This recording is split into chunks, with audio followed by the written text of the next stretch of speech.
സ്വാതിയെയും കുഞ്ഞിനെയും കൂട്ടി പുറത്തിറങ്ങിയ രാഹുലിൻ്റെ മുമ്പിൽ ഒരു കറുത്ത സ്കോർപ്പിയോ കാർ വന്നു നിന്നു. രാഹുൽ നോക്കി. അതിൻ്റെ ഡോർ തുറന്നു.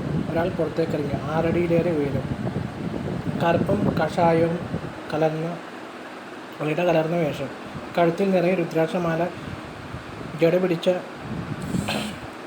നര കയറിയ മുടി അഴിച്ചിട്ടിരിക്കുന്നു. നീണ്ടു വളർന്ന താടി നെഞ്ചു വരെ. പിന്നെ കയ്യിലൊരു വലിയ ദണ്ട്. അതിൻ്റെ അഗ്രതയായി വെള്ളിയിൽ തീർത്ത ഒരു ഗരുഡൻ്റെ മുഖം. അദ്ദേഹത്തിൻ്റെ കണ്ണുകളിൽ എന്തോ ഒരു പ്രത്യേകതയുള്ളത് പോലെ രാഹുലിന് തോന്നി.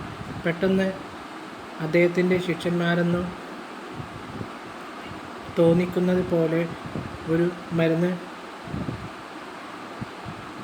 3 പേര് കൂടി ഇറങ്ങി വന്നു. രാഹുൽ അവനോട് എന്തോ പറയാൻ തുടങ്ങിയതും പെട്ടെന്നൊരു കാർ കൂടി അവിടേക്ക് വന്നു. അതിൽ നിന്നും സ്വാതിയുടെ അച്ഛനും രാജനും ഇറങ്ങി. അച്ഛാ എന്ന് വിളിച്ചുകൊണ്ട് സ്വാതി